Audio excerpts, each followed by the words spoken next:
What's up, fellow lords of gaming, and welcome back to another episode of Marvel Future Fight. So I wanted to bring you guys a little video about the potential Transcendent character for the Black Friday check-in and the tier 3 character, mostly because I'm not going to probably be here in order to record this video when it all goes down and is said and done. So let's take a look real quick at these. Basically, we got the potential Transcendent character for the Black Friday selector, and you've got a number of characters, and it's pretty easy to determine which characters you should and which characters you shouldn't be selecting. So for instance, at the very top of the list, you've got Moon Knight and Gamora, right? Moon Knight's going to definitely be at the top, especially with his connection to the Team Up collection. You're probably going to want to invest in him if you don't have him. Spider-Gwen, another character, she has the potential to go up to tier 4, so you're basically cutting down some time in half to get there. Gamora, another character that's going to be inside there, she can go up to tier 4, speed type character, so really good there. Shadow Shell, another one of those characters that basically get up there for you because she's got a tier 4. And then Doc Ock all the way down here on the bottom because he also goes to tier 4. So you have those characters. If you don't have them at tier 4, level 80 or tier 3 or Transcendent, then those are the characters that you should probably be investing in first and foremost. That's just outright off the rip. Now, when you look at some of the other characters that are available for you for Transcendence inside here, the list gets even shorter, right? For Transcendence, you're basically looking at SCUF as like your primary character inside there to invest in. War Tiger is another good one, just so that way you can start hit War Tiger and Swordmaster, so that way you can start hitting on the Warriors of the Sky thematic overall there. Medusa is a really good one if you haven't already been using her. The reason why SCUF and Medusa probably top the charts outside of the characters that can go to tier 4 is because they're great support characters, so you can use them there. Then outside of those characters, it's pretty much a wash. Like realistically, truthfully, like Red Skull at Transcendent, maybe someday, when, who knows, we'll actually get Red Skull to go tier 4. They should have just did him in tandem with like with Captain America. Drax is in there, but I'm not saying like, yeah, I'd leave him alone. Luke Cage and the Defenders with Iron Fist might be a good idea just because they have like a whole team up thing, but I really would say like these characters have never been at the top, and I don't think they're going to ever be at the top. So the last character that I essentially have to basically get tier 4, outside of like, characters that I'll end up tier 4 and down the road, but like a character I'll probably sleep on and never really get back around to would be Heimdall. Heimdall actually came with a new uniform, so potentially good there, whereas opposed to like Thing and Human Torch is really good, right? Like if you don't have him tier 4, then you probably want to tier 4 him because having that flame, the burn unique ability for Shadowland is good.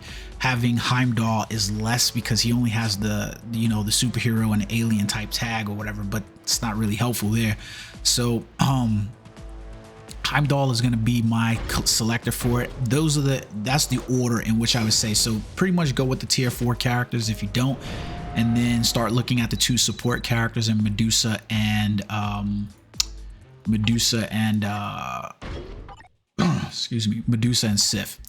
And then you can collect your rewards, your crystals. Now I can't actually do the selector for the holiday token event, but let me show you the characters that are available inside of here so we can get that out the way, because I'll be on a business trip and I won't be able to do it. So let's take a look at these, right? So your tier 3 selector is pretty much your standard fare of free-to-play characters. So obviously Loki is at the top of the pool for right now, him and Ghost Rider, because they just both got recent releases for tier 4s and they're really strong at their tier 4s.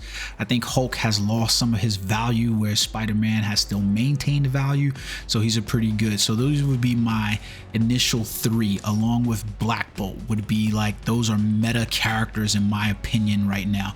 Black Panther, like while I would suggest and say like Black Panther's in the bunch, I think he's lost some value due to the team up collection and Moon Knight being there. Moon Knight's probably a better character for you to have other than Black Bolt. But those are my essentials. Sharon Rogers, really nice. I just don't like the way she plays overall. Then you have like your laundry list of other tier 3s, because some of these characters go tier 4. Like this whole top line right here goes tier 4 along with Captain Marvel. Captain Marvel's weight probably with her tier 4 was really decent, to be perfectly honest with you. I've never been a fan of the Captain Marvel characters. There's the only reason why I haven't tier 4'd her, but I have taken her to level 80 because I think there's some value there. The rest of the characters in the list, if you're just looking for characters that can essentially just hit tier 3, like I would then say like on the outskirts of the tier 4 characters inside of here, go with Storm, potentially. Cyclops is a good support leadership character, so you can be using him there for that overall. But realistically right now, I would say your tier 3s, if you're planning on getting some of these characters tier 4, should probably be in the vicinity of Ghost Rider, Loki, Spider-Man, and then maybe Captain Marvel and Black Bolt. Black Bolt for sure, just because he's bonkers. The fact that he's got that uniform update and that he's been good for a year since, and he's still really good in the defining, absolutely bonkers. So go ahead and pick him up. For me, I'm gonna end up choosing Taskmaster because I have all the rest of these characters at tier 3 or tier 4 and above. So realistically, the only one that I haven't tier 3 yet is Taskmaster. So that's what I'm gonna be basically choosing. I want to also again mention really quickly that the Black Friday sale specials inside the shop, it's not that I have anything against the development of Netmarble and how they're pursuing, you know, Marvel Future Fight development. Realistically, the only two things that I'll probably be purchasing this year is going to be the Black Friday 200% bonus crystal pack. This is highly worth it. Basically, you're getting, you know, 3 times the crystals for your purchase. So look at that as basically spending $30 to basically get 3,300 crystals. That's what you're getting there. And then the Black Friday, you know, crystal bundle, they did this last year where it was like a lot cheaper. I think it was like $1.99, right? But you get 21,550 crystals across the year. And now you get 3,300 instantly, but then you get 50 daily, right? So if you look at that overall, you know the math on basically uniforms, and they're somewhere in $1,000 range or 1,000 crystal range, 1,100 something crystals. So basically this is guaranteeing you almost at least the uniforms on the year, right? Meaning like for the 2,100 and 550 crystals, you should be in a respectable place where you could at least at the minimum purchase 1 new uniform out of the bunch every single month. So this also doesn't trigger off of if you are a regular routine spender of the Tony Stark stash as well, which gives you more crystals, which I don't feel anything bad about that. That's my investment to the game. I purchase that almost every month, and that's what I'll probably continue to do. If not, if I'll back off those. Some of the other rewards inside here, they're not bad at all, but unfortunately I have most of these characters Transcended and T3, so there's not much value inside of them for me overall. That's just me. Same thing for the T3 characters as well. When you look at who's able to be T3'd inside here, I have most of those characters already. And to be honest with you, the crystal rewards just don't kind of match up for me. So it's just what I feel, you know what I mean? Like, if you feel like purchasing these Black Friday packs and things like that, then by all means have at it. I didn't have I'm going to be perfectly honest. I just did not have the enthusiasm to purchase anything in the Black Friday sales for Marvel Future Fight the way I might have in the past years, because of the way I've seen the game trending. But I don't want to say anything negative about them either, because I think there's some really good deals inside of here if you're willing to invest it and see where the game's going over the next year. I just am not choosing to make those purchases at these ridiculous prices. $49.99 is a game for me. Like, that's essentially the way I'm looking at it. Like, you know, I pull up my Steam list. I think I can pull up my Steam list for you guys. I don't know. Let me see.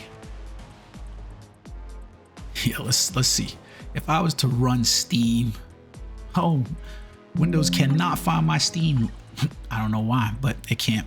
Either way, but if you were to look at my Steam list, I basically am just all about going into purchasing some games and developing content off of those, so that way this can be a multi, platform game instead of just being focused solely on on Marvel Future Fight over the next year. There's some great deals inside the dollar shops as well. So if you feel like making those purchases overall, it's not a bad thing. But the sad part about it for me mostly, and this is the most I'll say on it on the negative side in any retrospect, is I still feel like Marvel Future Fight needs to do a better job at reworking the rewards inside this game and understand the actual value of some of these rewards. Still doesn't seem to me as if though they have a handle on those. Now, don't forget that if you get lucky, you can come over here to the artifact shop, and I'll probably do another video on this one, trying to roll for trying to roll for some of the artifacts in this month that's available. Specifically, I would love to get the new Loki one, just because of his passive and his ability to just help out there. So don't forget about those recent additions of the artifacts there. If you happen to need any of these inside of here, there's chances up on those to get those. Hope you guys enjoyed the video. Until next time, peace.